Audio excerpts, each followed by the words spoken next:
अयोध्या जिला उत्तर प्रदेश की राजनीति का सबसे प्रतीकात्मक और राष्ट्रीय महत्व वाला जिला बन चुका है।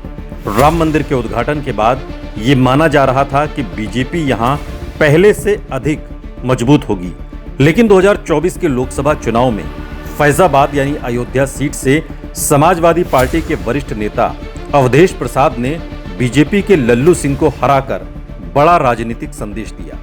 ये जीत इसलिए भी महत्वपूर्ण रही क्योंकि ये सामान्य यानी अनारक्षित लोकसभा सीट है और अवधेश प्रसाद दलित समुदाय से आते हैं। इस परिणाम ने ये संकेत दिया कि केवल धार्मिक मुद्दा चुनावी सफलता की गारंटी नहीं है। स्थानीय असंतोष, सामाजिक गठजोड़ और उम्मीदवार भी निर्णायक भूमिका निभाते हैं। अयोध्या जिले में 5 विधानसभा सीटें आती हैं: रुदौली, मिल्कीपुर सुरक्षित, बीकापुर, अयोध्या और गोसाईगंज।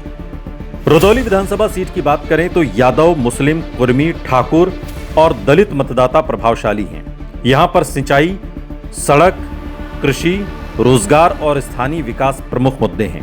बीजेपी का संगठन मजबूत है, लेकिन समाजवादी पार्टी का सामाजिक आधार भी प्रभावी है। यदि सपा कांग्रेस के बीच वोटों का प्रभावी स्थानांतरण होता है तो मुकाबला बेहद करीबी हो सकता है। मिल्कीपुर सुरक्षित सीट की बात करें तो अनुसूचित जाति के लिए रिजर्व सीट है। यहां पासी, जाटव और अन्य दलित समुदाय, यादव और मुस्लिम मतदाता भी निर्णायक हैं। 2022 में समाजवादी पार्टी के अवधेश प्रसाद ने यह सीट जीती थी, लेकिन सांसद बनने के बाद उपचुनाव में बीजेपी ने सीट पर वापसी की। इससे संकेत मिलता है कि यहां दोनों गठबंधनों के बीच सीधा और कड़ा मुकाबला रहेगा।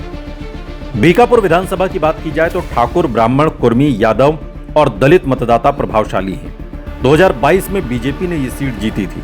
किसानों की आय, सड़क, सिंचाई, शिक्षा और रोजगार प्रमुख मुद्दे हैं। बीजेपी यहां अपेक्षाकृत मजबूत मानी जाती है, लेकिन विपक्षी गठबंधन इसे प्रतिस्पर्धी बनाने की कोशिश करेगा। अयोध्या विधानसभा की बात की जाए तो सबसे प्रतिष्ठित सीट है। यहां पर धार्मिक पर्यटन, व्यापार, मंदिरों से जुड़ी अर्थव्यवस्था, शहरी विकास और स्थानीय रोजगार प्रमुख मुद्दे हैं। हिंदू मतदाताओं का अनुपात अधिक है, जबकि मुस्लिम आबादी भी कुछ क्षेत्रों में प्रभाव रखती है। 2022 में बीजेपी के वेद प्रकाश गुप्ता ने यह सीट जीती थी। राम मंदिर, इंफ्रास्ट्रक्चर और विकास परियोजनाओं के कारण बीजेपी यहां अब भी मजबूत मानी जाती है। हालांकि महंगाई, विस्थापन, छोटे व्यापारियों की चिंताएं और स्थानीय असंतोष भी चुनावी चर्चा का हिस्सा बन सकते हैं।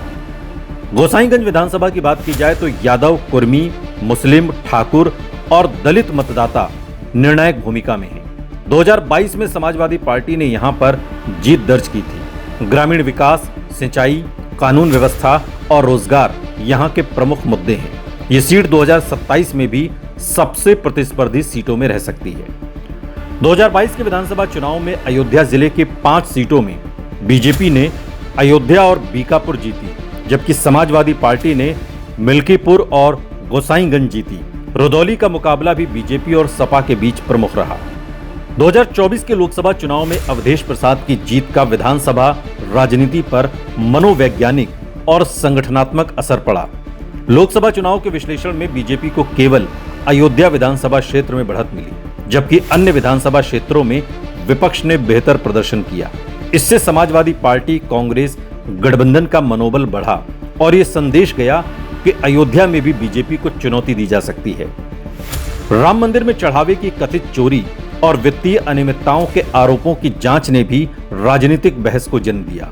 विपक्ष इस मुद्दे को जवाबदेही और पारदर्शिता से जोड़कर उठा सकता है, जबकि बीजेपी का रुख है कि दोषियों पर कार्रवाई होगी और पूरे मंदिर या ट्रस्ट को कटघरे में नहीं खड़ा किया जाना चाहिए।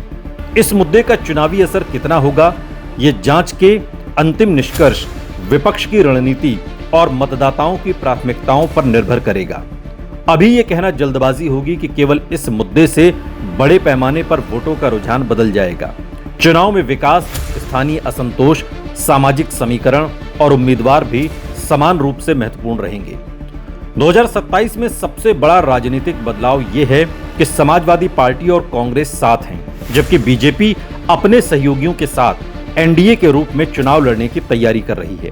यदि विपक्ष का वोट पूरी तरह एकजुट रहता है तो रुदौली, मिल्कीपुर और गोसाईगंज जैसी सीटों पर उसे लाभ मिल सकता है। वहीं बीजेपी अयोध्या और बीकापुर में अपेक्षाकृत मजबूत स्थिति बनाए रखने का प्रयास करेगी। फिर भी 2027 में जो संभावित राजनीतिक तस्वीर उभर सकती है, उसमें जो बीजेपी की अपेक्षाकृत मजबूत दावेदारी वाली सीटें हैं वो अयोध्या और बीकापुर हैं, जबकि समाजवादी पार्टी और कांग्रेस गठबंधन की मजबूत दावेदारी वाली सीटें गोसाईगंज है और जो सबसे करीबी मुकाबला होगा वो रुदौली और मिल्कीपुर सीट पर होगा।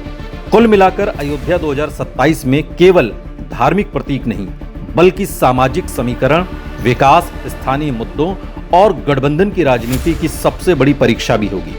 राम मंदिर बीजेपी के लिए महत्वपूर्ण राजनीतिक और वैचारिक उपलब्धि बना रहेगा, जबकि विपक्ष 2024 की लोकसभा सफलता, सामाजिक गठबंधन और स्थानीय मुद्दों के आधार पर विधानसभा चुनाव में अपनी चुनौती को मजबूत करने की कोशिश करेगा। अंतिम परिणाम उम्मीदवार चयन, चुनावी अभियान, स्थानीय परिस्थितियों और मतदान के समय के राजनीतिक माहौल पर निर्भर करेगा।